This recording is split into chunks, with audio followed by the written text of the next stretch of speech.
ডাকসু নির্বাচন নিয়ে আরও জানাতে টিএসসি থেকে যোগ দিচ্ছেন সহকর্মী নাহিদ কামাল। নাহিদ, এই মুহূর্তে ভোট গণনা কোন পর্যায়ে রয়েছে আর কতক্ষণ লাগতে পারে পুরো ফলাফল পেতে?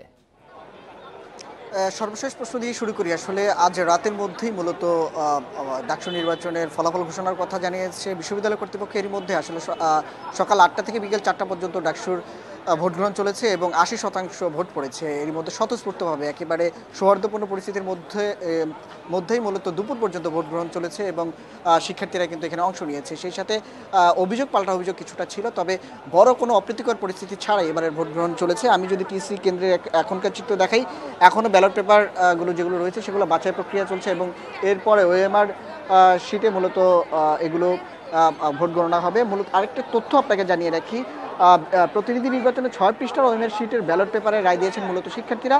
৮টি কেন্দ্রে অনুষ্ঠিত এই ব্যালটে পেপারে যেটি গণনা হবে ১৪টি মেশিনে ভোট গণনা হবে। এগুলোর কোনোটির স্ক্যানিং স্পিড ঘন্টায় ৫,০০০ এবং কোনোটির ৮,০০০ পাতা।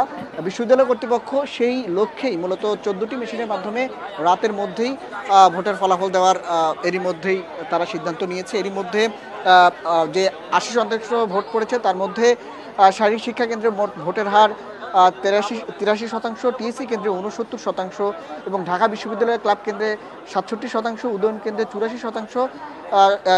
এই ভোটগুলো কিন্তু পড়েছে। সব কিছু মিলিয়ে এখনকার যে পরিস্থিতি, আসলে থমথমে পরিস্থিতি বিরাজ করছে। বিশ্ববিদ্যালয়ের শিক্ষার্থীরা অপেক্ষা করছেন যাতে করে খুব দ্রুত সময়ের মধ্যে ফলাফল ঘোষণা করা হয়। এরই মধ্যে আমরা দেখেছি কিছুক্ষণ আগেও মূলত রোকেয়া হলের শিক্ষার্থী যারা রয়েছেন তারাই ৫,৬৬৫ জন ভোটার মূলত এই টিএসসি কেন্দ্রের ভোট কেন্দ্রে ভোটার ছিল। তার মধ্যে ৬৯% ভোট কিন্তু পড়েছে এবং এই কেন্দ্রের মধ্যে কিছু অনিয়মের অভিযোগ করেছেন ছাত্রদলের ভিপি প্রার্থী আবিদ এবং দেখা যাচ্ছে তিনি কিন্তু শিবিরের বিপক্ষে বলেছেন এবং এখানে ভোট কারচুপির অভিযোগও কিন্তু করেছেন এবং তারা হুঁশিয়ারি দিয়েছেন ভোট গণনার ক্ষেত্রে কোনো প্রকার যদি অপ্রীতিকর পরিস্থিতি তৈরি হয় তাহলে তারা শক্ত হাতে দমন করা বা তারা এই বিষয়ে মোকাবেলা করার ঘোষণাও কিন্তু তারা দিচ্ছেন। এবং তার বিষয়টি একটু জানাবেন। আর স্ট্রাইকিং ফোর্স হিসেবে তো সেনাবাহিনী থাকার কথা, তাদের তৎপরতা কতটা দেখতে পাচ্ছেন?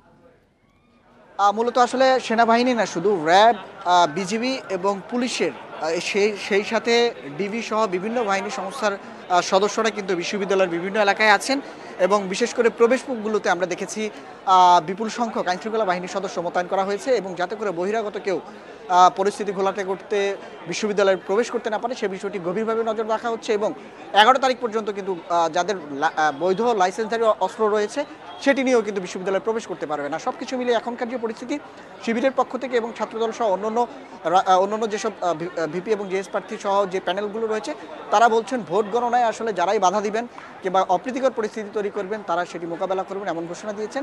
সবাই জয়ের ব্যাপারে আশাবাদী। এই ছিল আসলে ঢাকা বিশ্ববিদ্যালয় থেকে আসলে ডাকসু নির্বাচনের আমার কাছে সর্বশেষ। টিএসসি থেকে জানাচ্ছেন সহকর্মী নাহিদ কামাল।